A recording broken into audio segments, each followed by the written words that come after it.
السلام علیکم ورحمۃ اللہ وبرکاتہ۔ دوستو، آج کل کے سوشل میڈیائی ملا لوگوں نے تبلیغی جماعت کو ہدف، نشانہ اور ٹارگٹ بنانے کا ٹھیکہ اٹھا رکھا ہے۔ جی ہاں، صحیح سنا آپ نے۔ آپ دیکھ رہے ہو، جب سے شورا امارت کا اختلاف شروع ہوا ہے تب سے بہت سارے بیوقوف ملا لوگوں نے فیس بک، یوٹیوب کے اوپر غلط بیان بازی اور مولانا سعد صاحب اور تبلیغی جماعت کے اوپر بے تکے من گھڑت جاہلانہ اعتراض کرنے کی بوچھار کر دی۔ الحمدللہ بہت سارے اعتراض کے جوابات ہم نے دیے ہیں۔ آج اصل میں آپ حضرات کے سامنے مفتی یونس قاسمی، اس کا بھانڈا پھوڑنے والا ہوں۔ مفتی یونس قاسمی یہ دلی کا رہنے والا ہے، چھوٹا موٹا مدرسہ چلاتا ہے۔ قاسمی سے تو آپ سمجھ ہی گئے ہوں گے کہ یہ دیوبند سے فارغ ہے، اونلی فارغ۔ اب قاسمی ہونے کا مطلب یہ تو نہیں ہوتا ہے کہ جو بھی قاسمی ہوں گا اس کے اندر للہیت ہوگی، اس کے اندر اخلاص ہوگا، اس کے اندر رضا الہی، اس کا ہر کام رضا الہی کے لیے ہوگا، یہ تو ضروری نہیں ہے۔ لوگ نے بہت سارے طلبہ، میں خود گزرا ہوں، ایسے بچوں کے ساتھ میں رہا ہوں، جن کا مطمع نظر، جن کا ہدف اور ٹارگٹ ایک ہی ہوتا ہے، وہ یہ چاہتے ہیں کہ بس کسی طرح سے بڑے مدرسے کی سند مل جائے، میں اپنے نام کے آگے قاسمی، ندوی، مزاری وغیرہ میں لگاتا رہوں اور اس سے میری شان میں اضافہ ہو، اور میں جہاں کئی بار کام کرنے جاؤں تو میرے اس لقب کی وجہ سے میرے کو زیادہ رسپانس ملے۔ مفتی یونس قاسمی بھی انہیں ٹائپ کے لوگوں میں سے ہے۔ اس کا یہ چینل ہے، خود کے چینل کا نام اس نے وہی رکھا ہے، مفتی یونس قاسمی، اس طرح کا اس کا نام ہے، اور بہت سارے ویڈیو یہ تبلیغی جماعت کے خلاف یہ ڈال رہا ہے۔ اس کی مغلظات اور بکواس کا جواب دینے سے پہلے میں ایک بات کی طرف متوجہ کر دوں کہ مفتی یونس کی ہر بات غلط نہیں ہے۔ ہاں، 50% مفتی یونس کی باتیں غلط ہے، شریعت اور سنت کے خلاف ہے، لیکن مفتی یونس صاحب کی 50% باتیں بالکل صحیح ہے۔ تبلیغی جماعت کی جو وہ کمیاں اور کوتاہیاں عوام کے سامنے رکھ رہے ہیں، اس میں سے 50% کمیاں اور کوتاہیاں ایسی ہے تبلیغ والوں کی کہ واقعی میں تبلیغ والے اس میں خطا پر ہے، غلطی پر ہے، ان کو اپنی اصلاح کرنا چاہیے۔ لیکن 50% چیزیں تبلیغ والوں کی ایسی ہیں جس پر مفتی یونس صاحب قاسمی نکیر کر رہے ہیں، وہ بالکل بغض و عناد پر مبنی ہے۔ ان کو اصل میں بغض ہے مولانا سعد صاحب سے، جی ہاں، اور ہندوستان اور بالخصوص دہلی کے اندر سب سے زیادہ کام مرکز نظام الدین کے تحت ہی ہوتا ہے۔ اس وجہ سے اس بندے نے دہلی کے اندر بیٹھ کر نظام الدین کی تبلیغی جماعت کو ٹارگٹ کرنا شروع کر دیا۔ دیکھیے، اب جب بھی یہ بات کریں گا، آپ اس کی ویڈیو دیکھ لیں، اس کے اندر یہ کبھی شورا والوں کا نام نہیں لیں گا، کبھی رائے گڑھ والوں کا نام نہیں لیں گا، کبھی مولانا ابراہیم دیولہ کا، احمد لاڈ کا نام نہیں لیں گا، یہ صرف مولانا سعد صاحب کا نام لیں گا۔ اور وہ جو بھی تو کہ اعتراض کہ انبیاء کے شان میں گستاخی، صحابہ کے شان میں گستاخی، اور تفسیر بالرائے، اور بہت سارے جو اعتراض مولانا صاحب کے اوپر یہ لوگ کرتے ہیں جاہلانہ، جس کے ایک نہیں ہزاروں شیخ الحدیث علماء نے جواب دے چکے ہیں۔ اس کی تو کوئی حیثیت بھی نہیں، اوقات بھی نہیں ہے کہ یہ کسی شیخ الحدیث کے جواب کے اوپر جواب دے۔ یہ ایک نادان مفتی ہے، آپ اس کا چینل دیکھ لیجئے۔ سٹارٹ میں یہ ایسے ہی نارمل ویڈیو بنایا کرتا تھا، نعت، نظم، تقریر، قرات وغیرہ کے کچھ مسئلے مسائل کی ویڈیو بنایا کرتا تھا۔ 150 کے اوپر اس کو ویوز نہیں آتے تھے، آپ دیکھ لینا، 180، 150، 107، 42، 143، 126، اس طرح کے ویوز اس کو آیا کرتے تھے۔ اس کے آج سے 2-3 مہینے پہلے کے ویڈیوز آپ دیکھ لیں۔ میں زیادہ دور نہیں جانا چاہ رہا ہوں، اس کا چینل دیکھیے، میں ابھی آپ کو دکھاتا ہوں۔ تبلیغی جماعت کے اوپر اس نے اعتراض شروع کہاں سے کیا؟ تبلیغی جماعت پر سعودی میں پابندی غلط یا صحیح؟ یہ ویڈیو 1 مہینہ قبل مفتی یونس قاسمی نے بنایا تھا، تب سے لے کے یہ کچھ زیادہ پاپولر ہو گیا ہے، لوگوں کا اس کو بہت سارا رسپانس مل رہا ہے۔ اور جو تبلیغ مخالف لوگ ہیں، جس میں اکثریت غیر مقلد جماعت اسلامی، شیعہ، رافضی اور بریلویوں کی ہے، یہ لوگ اس کو بہت زیادہ بڑھاوا دے رہے ہیں، اور اس کو ایسا لگ رہا ہے کہ میرے کو تبلیغ والے ہی لائک دے رہے اور کامنٹس کر رہے ہوں گے۔ اس میں کچھ شورا والے بھی ہوں گے، بیوقوف اور متشدد، جن کا مقصد یہ ہوتا ہے امت کے اندر تفرقہ ڈالنا، اس ٹائپ کے کچھ لوگ ہو سکتے ہیں۔ 1 مہینہ پہلے اس نے ایک ویڈیو ڈالا تھا، تبلیغی جماعت پر سعودی میں پابندی غلط یا صحیح۔ یہاں سے یہ بندہ پاپولر ہو گیا، اور یہاں سے آگے کے اس کی جتنے بھی ویڈیو ہے، سب کے ویوز ہزاروں میں، 1000، 2000، 3000، 9K، 7K، 5K، 2K، 1K۔ پھر آپ اس میں دیکھیے کچھ ویڈیو اس نے نارمل ڈالا ہے، اس کو ویوز نہیں ملے ہیں۔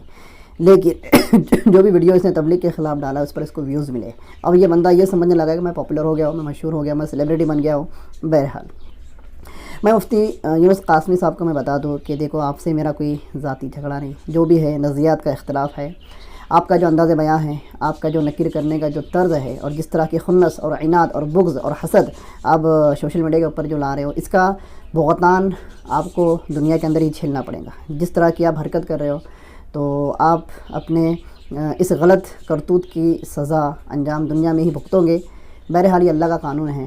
تم یہ سمجھ رہے ہو کہ میں اللہ کی بات کر رہا ہوں, دین کی بات کر رہا ہوں, تو یہ تمہاری خام خیالی ہے. تمہاری جتنی باتیں میں نے سنا ہوں, تمہاری ساری باتیں من گڑت ہیں. اور کچھ باتوں کے اندر آپ نے حوالہ دیا ہے, کچھ باتوں کے اندر آپ نے تفسیروں کو نقل کیا ہے, احادیث کو نقل کیا ہے, دیوبند کے فتاویٰ کو نقل کیا ہے. بہرحال وہ فتاویٰ وہ تفسیریں اپنی جگہ درست ہے, لیکن اس سے آپ جو مس یوز کر رہے ہو اور شہرت حاصل کرنے کے لیے جس طرح سے آپ تبلیغ جماعت کو ایکسپوز کر رہے ہوں, یہ بالکل آپ کا شریعت کے خلاف, دین کے خلاف آپ کا اقدام ہے. اور آپ کو اس کا انجام اللہ نہ کرے دنیا میں بھگتنا پڑے گا. بہرحال آپ یہ نہ سمجھیں میں آپ کو چیتونی دے رہا ہوں, دھمکی دے رہا ہوں. میں نے آپ کے کچھ ویڈیو کے اوپر کمنٹ بھی کیا تھا, میں نے اپنا نمبر ڈالا تھا, اور میں نے یہ بھی کہا تھا کہ آپ آئیں مجھ سے فون پر بات کریں, لیکن مفتی یونس صاحب سامنے نہیں آئے. بہرحال مفتی یونس صاحب نے کچھ دنوں پہلے ایک بہت بے تکا جاہلانہ اعتراض کیا تھا. آئیے پہلے اس کو سمجھ لیتے ہیں. وہ اعتراض کیا ہے؟ وہ اعتراض انہوں نے یہ کیا تھا کہ مسجد کی رقم سے مسجد میں تبلیغ والوں کے لیے کمرہ یا کچن بنانا جائز نہیں ہے. یہ اتنی ہنسی آئی, بہت ہنسی آئی. بہت سارے لوگوں نے مجھے کہا یار یہ بیوقوف, یہ قاسمی بیوقوف تو نہیں ہو گیا ہے. تو تب مجھے برا لگا, یار قاسمیت بدنام ہو رہی ہے. کیا ہو رہی ہے؟ قاسمیت بدنام ہو رہی ہے. اب جیسا کہ میں نے بتایا, ہر قاسمی ندوی مزاری ضروری نہیں کہ حق پرست ہو, اس کے اندر الہیت ہو, وہ مخلص ہو, کوئی ضروری نہیں ہے. اس کا اندازہ پوری دنیا کو ہے کہ جس طرح سے ہر مسلمان دیندار نہیں ہوتا, اس طرح سے ہر قاسمی دیوبندی نہیں ہوتا اور اہل سنت والجماعت پر قائم نہیں ہوتا. بہرحال مسجد میں کمرہ بنانا, وہاں پر مفتی یونس قاسمی نے دارالعلوم دیوبند کا ایک فتویٰ نقل کیا ہے, باقاعدہ فتوے کا حوالہ, فتویٰ نمبر, فتوے کی جو سیریز ہے, وہ ساری چیزیں بتائی ہے اپنی بات میں وزن پیدا کرنے کے لیے. وہاں پر دیوبند کا جو فتویٰ ہے, اس فتوے کے اندر لکھا ہوا ہے کہ تبلیغی کام مصالح مسجد میں داخل نہیں ہے. اور مصالح مسجد میں کیا داخل ہے, انہوں نے کچھ فقہی کتابوں سے نقل کر کے بتایا کہ مسجد صرف 5 وقت کی نمازوں کے لیے ہے, بلا بلا بلا بلا بلا. ٹھیک ہے, تبلیغی جماعت مصالح مسجد میں سے نہیں ہے. تو سب سے پہلا سوال مفتی یونس قاسمی سے اور اس طرح کے قاسمی علماء سے جو فیس بک کے اوپر تبلیغ کے خلاف بے دھڑک اعتراض کر رہے ہیں اور تبلیغ کو ایکسپوز کرنے کی اور بدنام کرنے کی کوشش کر رہے ہیں, میرا ان سے پہلا سوال ہے, آپ یہ نہ کہنا کہ میں دارالعلوم دیوبند کے فتوے کے خلاف ہوں. یہ مت کہنا. دارالعلوم کا فتویٰ اپنی جگہ درست ہے, لیکن دارالعلوم دیوبند نے وہاں پر جو فتویٰ نقل کیا ہے کہ مصالح مسجد میں داخل نہیں ہے, وہاں پر انہوں نے حوالہ نہیں دیا ہے. اب نہ جانے کون سے مفتی صاحب نے تخریج کر اس سوال کا جواب دیا تھا, یہ تو ان سے پوچھنا پڑے گا, کیونکہ وہاں پر کوئی جواب نہیں ہے. جب کبھی فقہ کا مسئلہ جب آتا ہے تو اس کو 4 اصولوں کے اوپر گردانا جاتا ہے. یہ تو مفتی صاحب جانتے ہیں, قرآن, حدیث, اجماع اور قیاس.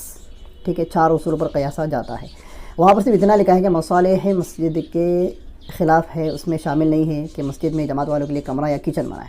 میرا مفتی یونس قاسمی اور ان جیسے جتنے علماء لوگ اعتراض کر رہے ہیں اس بات کے اوپر اور اس کو ناجائز قرار دے رہے ہیں, مسجد کی رقم کو ایڑھنے والا کہہ رہے ہیں کہ مسجد کی رقم کا ناجائز استعمال ہو رہا ہے, اور جس طرح سے تبلیغی جماعت اور مسجد کے ذمہ داران اور ٹرسٹ کے اوپر جس طرح سے یہ حملے کر رہے ہیں, ان سے میرا پہلا سوال یہ ہے, اگر دعوت اور تبلیغ مصالح مسجد کے خلاف ہے اور مصالح مسجد کے مصلحتوں میں اگر داخل نہیں ہے, تو دعوت تبلیغ کا مسجد سے کیوں شروع کیا گیا؟ مولانا علیم ندوی صاحب, مفتی کفایت اللہ صاحب اور ان کے جو رفقا ہے مولانا منظور نعمانی صاحب, اور اس زمانے کے جو بڑے جو علماء اکرام تھے, مولانا حسین احمد مدنی, مولانا رشید احمد گنگوہی, اور اس طرح کے جتنے بھی علماء اکرام اس زمانے میں جب یہ کام شروع ہوا تھا موجود تھے, تو یہ کام تو مسجد سے ہی شروع ہوا تھا. تو ان لوگوں نے اس وقت یہ فتویٰ کیوں نہیں دیا کہ یہ کام تبلیغی جماعت کا کام مسجد کی مصلحتوں کے خلاف ہے اور اس میں شامل نہیں ہے. اور جہاں پر یہ فتویٰ نقل ہے تو وہاں پر کسی بھی طرح کا حوالہ موجود نہیں ہے, اور ایک صدی سے زائد ہو گیا ہے یہ کام مسجدوں سے ہی چل رہا ہے اور مسجد میں ہی ہوتا ہے, اور یہ کام مسجد کی آبادی والا کام ہے. تو یہ کیسے ہم مان لیں کہ تبلیغ جماعت کا کام مصالح مسجد کے خلاف شامل ہے۔ مجھے ہنسی آ رہی ہے، جواب دینے میں میرے کو تھوڑا سا ہچکچاہٹ محسوس ہو رہی ہے کہ میں کس چیز کا جواب دے رہا ہوں، بہرحال مفتی یونس قاسمی صاحب، فتوے کا جو دوسرا رخ ہے آپ وہ دیکھ لیجیے۔ فتوے کے دوسرے رخ کے اندر یہ کہا گیا ہے کہ مسجد کے باہر اگر کرے تو چلے گا۔ پھر وہاں پر یہ بھی لکھا ہے کہ اگر مسافر کے لیے اس طرح کا انتظام کرے تو چلے گا۔ تو آپ مجھے یہ بتائیے کہ تبلیغ جماعت والے مسافر نہیں ہوتے؟ دنیاوی کام کے لیے بھی کوئی نکلا تو اس کو بھی مسافر کہا جاتا ہے۔ تو جو دین کے کام کے لیے نکلے، دین کی دعوت و تبلیغ کی اشاعت کے لیے نکلے، اعلاء کلمت اللہ کے لیے نکلے، لوگوں کو کلمہ، نماز و روزہ سکھانے کے لیے نکلے، کیا وہ مسافر نہیں ہیں؟ تو نیچے دیوبند کے فتوے کے اندر لکھا ہوا ہے کہ مسافر کے لیے جائز ہے۔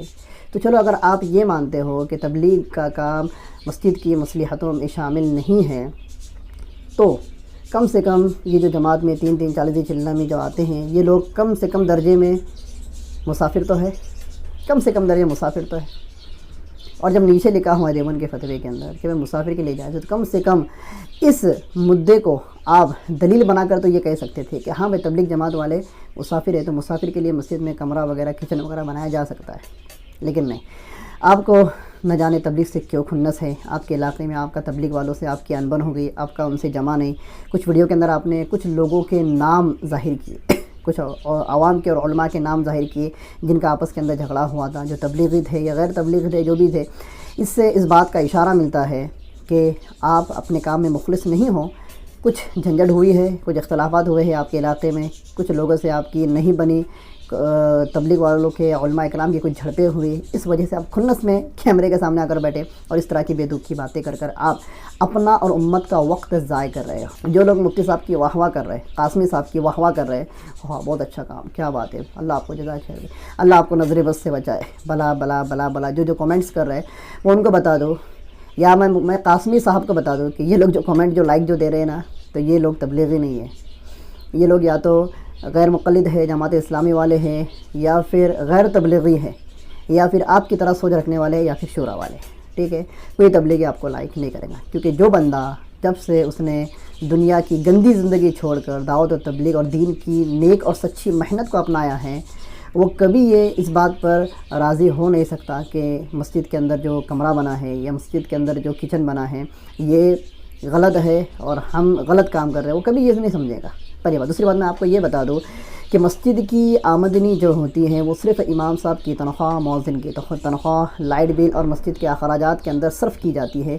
کسی آنے والی جماعت کا خرچہ مسجد کی رقم سے استعمال نہیں ہوتا ہے۔ آپ کو یہ بات نہیں پتہ، آپ تبلیغی نہیں ہو، آپ کبھی تبلیغ میں نہیں گئے ہیں، آپ کو کیسے پتہ ہوگا کہ تبلیغ والے کس کا کھاتے ہیں، کہاں کھاتے ہیں۔ وہ جو کچن ہے، اس کچن کے اندر جو کرانہ بھرا ہوا ہے، جو کھانے پینے کی جو اشیاء رکھی ہوئی ہے، گیس سلنڈر رکھا ہوا ہے، اور جو برتن وہاں پر ہیں، اور جو وہاں پر کھانے بنتے ہیں، چاہے وہ اعلیٰ کھانے بنے یا ادنا کھانے بنے، ہر طرح کا جو کھانا جو مسجد کے کچن کے اندر جو بنایا جاتا ہے، اس میں مسجد کا 1 روپیہ بھی صرف نہیں کیا جاتا۔ پہلی بات۔ دوسری بات، آپ نے خود اپنے ویڈیو میں مسجد کی 2 قسمیں بتائے کہ مسجد داخل اور مسجد خارج۔ جو مسجد خارج ہے یہ صحن مسجد کے اندر داخل ہے، تو صحن مسجد کے اندر ہر طرح کے عمل کی گنجائش ہے۔ تو آپ خود دیکھ لیں، مسجد کا جو حرم ہوتا ہے اس میں کبھی کوئی کمرہ یا کچن بنا نہیں ہوتا ہے، جو بھی ہوتا ہے وہ خارج مسجد یعنی کہ صحن مسجد میں ہی ہوتا ہے۔ تو مفتی نہیں، قاسمی صاحب، تو قاسمی صاحب کیوں آپ اپنا اور اپنی عوام کا اور اپنی ناظرین کا وقت بیکار کر رہے ہو، ضائع کر رہے ہو، اور کیوں بے تکے اعتراض کر کے تم تبلیغ جماعت کے خلاف اپنی بھڑاس اور کھنس نکال رہے ہو؟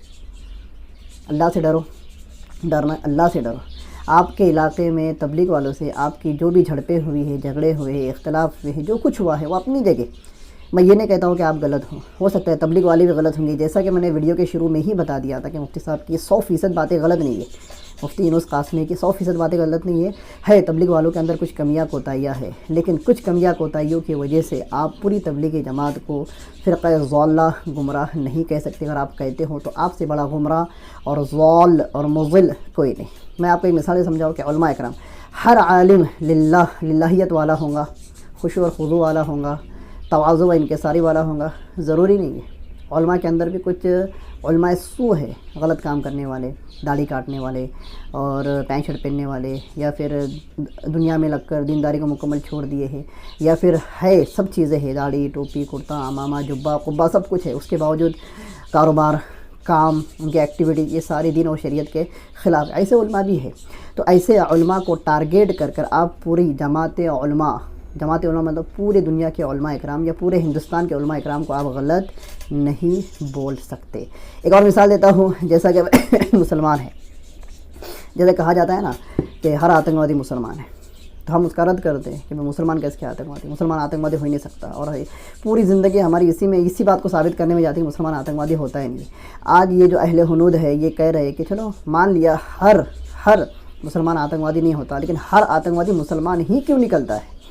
پھر مسلمانوں کے اندر چرسی، گنجاڑی، شرابی، کبابی، گینگسٹر، بھائی لوگ بھی ہوتے، 2 نمبر کے دھندے کرنے والے، ہفتہ وصولی کرنے والے، سپاری لینے والے، ایک دوسرے کو مارنے کاٹنے والے، ٹھوکنے والے، ایسے بھی لوگ ہوتے ہیں مسلمانوں کے اندر۔ تو ان لوگوں کو ٹارگیٹ کر کر پوری امت مسلمہ کو ضال اور فرقہ مضل، فرقہ ضالہ اور گمراہ فرقہ کہنا، یہ حماقت اور بیوقوفی ہے۔ اسی طرح سے تبلیغ کے اندر بھی کچھ خامیاں ہے، ان کے اندر بھی کچھ غلط لوگ ہیں، تو کچھ غلط لوگوں کی ٹارگیٹ کر کر پوری تبلیغی جماعت کو فرقہ ضالہ یا گمراہ کہنے والا شخص بھی گمراہ ہی ہے، بیوقوف ہے، نادان ہے۔ تو آپ کے نام کے آگے قاسمی لگا ہے، میں آپ سے گزارش کرتا ہوں کہ آپ چاہے جو کچھ کرے اپنے نام کے آگے سے قاسمی نکال دیں۔ بہرحال آپ دیوبند سے پڑھے ہو، وہ ایک جو فضیلت ہے وہ آپ سے کوئی چھین نہیں سکتا، لیکن آپ جو کام کر رہے ہو امت کے اندر تفرقہ ڈالنے کا، امت کو گمراہ کرنے کا، اور کچھ لوگوں کو خوش کرنے کا جو آپ کام کر رہے ہیں، کچھ لوگوں کو، یہ 2-3 ہزار لوگوں کو، لاکھوں کروڑوں لوگ تبلیغ سے جڑے ہوئے، کچھ 2-3 ہزار لوگوں کو خوش کرنے کے لیے آپ جو یہ بیتوکی حرکت جو کر رہے ہو، اس سے ہو کیا رہا ہے؟ قاسمیت بدنام ہو رہی ہے۔ میں نہیں چاہتا ہوں کہ یہ جو مبارک نسبت ہے یہ بدنام ہو، اس لیے میں آپ سے درخواست کرتا ہوں کہ اس طرح کے ویڈیو بنانا چھوڑ دے، تعمیری کام کرے، تخریبی کام نہ کرے۔ اور اگر آپ یہ سمجھتے ہوں گے کہ آپ بہت بڑا کام کر رہے ہوں اور بہت عظیم کام کر رہے ہو، اور آپ کے اندر تھوڑی سی انانیت، ایگو، ایٹیٹیوڈ آ گیا ہوگا، اور آپ کو یہ لگ رہا ہوگا کہ میں انقلاب لا سکتا ہوں، تو یہ آپ کی خام خیالی ہے، یہ آپ کی خام خیالی ہے۔ دنیا کے ایک نہیں ہزاروں کروڑوں علماء اکرام تبلیغ سے جڑے ہوئے ہیں، ماشاءاللہ کام کر رہے ہیں، اور ایسی کارگزاریاں ان کے پاس ہیں، ایسے لوگوں نے دنیا داری کو اور دنیا کے فتنوں کو چھوڑ کر تبلیغ میں لگ کر اپنی زندگیوں کو سنوارا ہے۔ نہ جانے کتنے ایسے لوگ ہیں، اگر میں ان کی فہرست بنانا چاہوں تو میں فہرست نہ بنا سکوں، اتنے لوگوں کو تبلیغ سے فائدہ پہنچا ہے۔ یہ ایسی جماعت ہے، اور اس پہ آپ اگر اس زمانے میں اعتراض کر رہے ہو اور اعتراض بھی کچھ لوگوں کو خوش کرنے کے لیے کر رہے ہو، اور سب سے بڑا اس کے اندر جو آپ کا جو عدم اخلاص، جس میں آپ کی نیت کا جو فطور ہے وہ ہے یوٹیوب میں فیمس ہونا، یوٹیوب سے کمائی کرنا اور ویورز بنانا، ویورز اور سبسکرائبر بڑھانا۔ یہ جو آپ کی جو نیت کا جو فطور ہے، آپ خود دیکھ لیں، 1-1.5 مہینہ پہلے آپ کے جو ویڈیو تھے 500 سے اوپر ویوز نہیں آیا کرتے تھے، آج آپ کا ہر ویڈیو جو تبلیغ کے خلاف ہیں وہ ہزاروں میں اس کے ویوز جا رہے ہیں۔ اس وجہ سے آپ کو ایگو آ گیا ہے، تکبر آ گیا ہے۔ بہرحال آپ کو اپنی اصلاح کی اور کسی شیخ کے ماتحتی میں جا کر اپنا محاسبہ کرنے اور اپنی اصلاح کرنے کی بہت اشد ضرورت ہے۔ ایک بات آخری میں آپ کو یہ بات کہہ دوں کہ آپ کو یہ لگ رہا ہوگا کہ یہ جو ویڈیو میں نے بنایا ہے، میں محمد سالم خان اشاعتی، یہ ویڈیو جب وائرل ہوگا تو آپ آ کر میرے ویڈیو کا جواب دیں گے، تو ٹھیک ہے، آئیے، آپ ویڈیو میں آئے، آپ میرے سے لائیو چیٹنگ کے اندر آئے، آپ زوم ٹی وی کے اوپر مجھ سے آئے، ڈیبٹ کر لے ہر اتوار سے، کالنگ کرے، ریکارڈنگ کے اوپر بھی آپ مجھ سے ڈیبیٹ کر لیں، بحث کر لیں۔ میں ہر ٹائپ سے آپ کا رد کرنے، ان باتوں کا رد کرنے جو آپ شریعت سنت کے خلاف کر رہے ہو، میں تیار ہوں۔ اور ایک بات میں آپ کو یہ بھی بتا دوں کہ آپ کی وہ باتیں جو بالکل درست ہے، جس پر آپ نے نکیر کی ہے، ان کی میں تعریف کرتا ہوں، ان کی میں داد دیتا ہوں، اور ہونا چاہیے اس طرح کی نکیر ہونا چاہیے، اور تبلیغ والوں کی اصلاح ہونا چاہیے۔ آج تبلیغ والوں کو یہ لگ رہا ہے کہ ہم بالکل صاف ستھری اور پوتر جماعت ہیں، اور یہ اپنی کمی کوتاہیوں کو یہ کمی اور کوتاہی نہیں سمجھتے، تو ان کو ان کی کمی کوتاہی بتانا، ان پر نکیر کرنا بہت ضروری ہے، بہت ضروری ہے، اس سے مجھے انکار نہیں ہے۔ تو جیسا کہ میں نے اسٹارٹ میں کہہ دیا کہ مفتی یونس قاسمی کی 50% باتیں بالکل غلط ہے، بے تکی ہے، وہ صرف ایک خنث ان کے دل کے اندر جو ہے وہ خنث نکالنے کے لیے، بغض و عناد نکالنے کے لیے اس طرح کی حرکت کر رہے ہیں۔ بہرحال وہ اپنے باتوں کو کتنے سارے دلائل کا سہارا لے کے اپنی باتوں کو دلائل سے آراستہ کرے، لیکن یہ نیت کا فطور ہے، اس میں مفتی صاحب کو ترقی نہیں ملنے والی۔ اگر مفتی صاحب اس سے توبہ کر لیتے ہیں اور اس سے باز آ جاتے ہیں، ہو سکتا ہے اللہ تعالیٰ ان کو معاف کر دے، لیکن اگر یہ تخریبی کام اسی طرح سے اگر مفتی صاحب کرتے رہیں گے تو مجھے ڈر ہے کہ کہیں دنیا کے اندر ہی مفتی صاحب اس کا انجام نہ بھگتے۔ اور دوسری بات جو میں نے بتا دی، میں بار بار کیوں بتا رہا ہوں کہ لوگوں کو خلجان نہ رہے کہ میں صرف مفتی صاحب کا رد کرنے کے لیے آیا ہوں۔ 50% باتیں مفتی صاحب کی ایسی ہے جو بالکل درست ہے، اس پر نکیر ہونی چاہیے اور تبلیغ والوں کو اپنی اصلاح کرنی چاہیے۔ انشاءاللہ اگلے ویڈیو کے اندر مفتی صاحب کی وہ ساری باتیں جو وہ غلط کر رہے ہیں اور وہ ساری باتیں جو وہ صحیح کر رہے ہیں، دونوں باتوں کو انشاءاللہ میں آپ حضرات کے سامنے لانے کی کوشش کروں گا۔ تو مسجد میں کچن بنانا، کمرہ بنانا، اس کو جو مفتی صاحب نے جو جائز قرار دیا، ناجائز قرار دیا ہے، میں مفتی صاحب کا رد کرتا ہوں۔ مفتی صاحب کی بات کو میں کنڈیم کرتا ہوں، رد کرتا ہوں، اور ان سے میں درخواست کرتا ہوں کہ آگے اس طرح کی بے تکی باتیں نہ کریں۔ اس سے ہوگا یہ کہ آپ اگر تبلیغ والوں کے یہ باریک باریک چیزوں کے اوپر آپ اگر کیچڑ اچھالوں گے، انگلی اچھالوں گے، تو مدرسے کے اندر جو آمدنی آتی ہے اس کا استعمال بھی صحیح نہیں ہوتا ہے۔ آپ لوگوں کو موقع دیں گے کہ مدرسے کے اوپر لوگ کیا کریں، اعتراض کریں۔ اب ایک اعتراض تو یہ کیا جا رہا ہے کہ یہ مفتی تبلیغ والوں پر مسجد کے کمرے کے اوپر اتنا اعتراض کر رہا ہے، مدرسے کی جو رقم آتی ہے اس رقم سے مدرسے کی عالی شان مسجدیں بنائی جاتی ہیں، عالی شان آفس بنایا جاتا ہے، آفس کے اندر عالی شان نرم نرم گدے بنائے جاتے ہیں، اور بچوں کے کلاس روم کا حال ایسا ہوتا ہے کہ پنکھا ٹوٹا ہوا ہے، لائٹ ٹوٹی ہوئی ہے، اور گدیاں پھٹی ہوئی ہیں، گدی تو ہوتی نہیں ہے، چادر جو ہوتی ہے وہ بھی پھٹی ہوئی ہوتی ہے، دنیا بھر کا کچرا ہوتا ہے۔ اور اگر آپ محتمم صاحب کے اگر آفس میں اگر چلے جائیں، مہمان خانے میں اگر آپ چلے جائیں تو بالکل پوش ہوتا ہے، اعلیٰ قسم کا وہاں پر انتظام ہوتا ہے، پانی کے لیے فلٹر لگا ہوا ہوتا ہے، گیزر لگا ہوا ہوتا ہے، اور محتمم صاحب اور دیگر اساتذہ اپنے گھر میں ان سب چیزوں کا استعمال کم کرتے ہیں اور مدرسے میں اس کا استعمال زیادہ کرتے ہیں۔ کیا یہ حرام نہیں ہے؟ کہ یہ ناجائز نہیں ہے؟ کہ اس طرح کے بہت سارے اعتراضات عوام کی طرف سے آ رہے ہیں، اور حق ہے آپ جب غلط اعتراض کریں گے تو عوام کی طرف سے بھی اس طرح کا ریئیکشن ضرور ملے گا۔ اس لیے بہتری آپ کی اسی میں ہے کہ آپ اپنی ذات کے نفع کے لیے عوام الناس کا، علماء کا اور مدرسے والوں کا نقصان بالکل نہ کریں۔ آج مدرسے والوں کا حال ایسا ہے کہ مدرسے کے شیخ الحدیث خود چندوں کے لیے نکلے۔ آپ کے اس طرح کے ویڈیو دیکھ کر جس میں آپ عوام کو الگ اور علماء کو الگ رکھ رہے ہوں اور دونوں کے اندر تفرقہ ڈال رہے ہوں، عوام چندہ دینا اگر بند کر دے تو مدرسوں کا کیا ہوگا؟ میں خود دیکھتا ہوں، آج 2 سفیر میرے سامنے سے گئے، ایک سفیر بیچارہ پیر سے معذور ہے، اس کا ایک پیر بڑا ہے ایک پیر چھوٹا ہے، اور لنگڑ کر چل رہا ہے، اور کہاں سے آیا؟ بہت دور کا سفر کر کے آیا ہے اپنے مدرسے کے چندے کے لیے۔ کل کی بات ہے، ہمارے مسجد کے اندر ایک مدرسے والے آئے تو انہوں نے ایسا اعلان کیا کہ مدرسے کی حالت اتنی خراب ہے، اتنا قرضہ ہو گیا اتنے 2-3 سالوں کے اندر کہ مدرسے کے جو شیخ الحدیث ہیں ان کو چندے کے لیے نکلنا پڑا۔ وہ آ کے لوگوں کے سامنے ہاتھ پھیلا رہے۔ یہ حال ہے آج مدرسوں کا۔ تو مفتی یونس صاحب، قاسمی صاحب، آپ کے ان بے تکی حرکتوں سے، آپ کی مغلظات سے، آپ کی بکواس کی زد میں صرف آپ نہیں آئیں گے بلکہ یہ اہل مدارس بھی آئیں گے۔ اس لیے میں تو کہہ رہا ہوں آپ کو جو کرنا ہے کرے، آپ کی زندگی ہے، آپ کی زبان ہے، ویڈیو ہے، سب کچھ ہے آپ کے پاس، کیمرہ ہے آپ کے پاس، موبائل ہے، سوشل میڈیا ہے، یہ ہے وہ سب کچھ ہے آپ کے پاس، آپ اپنے گھر میں بیٹھ کے آج سب کچھ کر سکتے ہو۔ تو جو بھی کرنا ہے وہ اپنے خود کے پلیٹ فارم سے کرے، اپنے نام کے آگے مدرسے کا نام یا اپنے نام کے آگے قاسمی لقب لگانا بند کر دے۔ اس سے ہوگا یہ کہ آپ کے کرتوتوں کی زد کے اندر دوسرے مدارس بھی آئیں گے۔ اذان ہو رہی ہے، انشاءاللہ پھر ملتے ہیں اگلے ویڈیو میں، تب تک کے لیے خدا حافظ، اللہ حافظ، السلام علیکم ورحمۃ اللہ۔